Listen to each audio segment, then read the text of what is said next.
bestioles televisives. Segur que estareu pensant que jo sóc la moixa Isa de Fanny. I no! No! Jo sóc la bruixa maduixa. I sí, ens pareguem un poc, Isa presentadora i jo, però estareu d'acord amb mi que jo soc molt més atractiva i més guai. Estic així perquè he fet una desconnexió. Perquè ja està bé de que veig auges bobades de la bola del drac, ja està bé.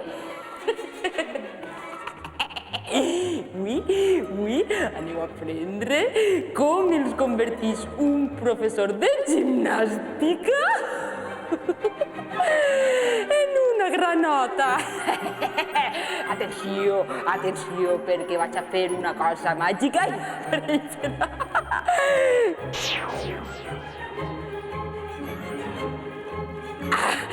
No, no pot ser! Granotes sagrades, no pot ser! Bé, no m'he sigut avui, però ara me'n vaig. Però tornaré! Bestioles! Adéu! Tornaré! Adéu!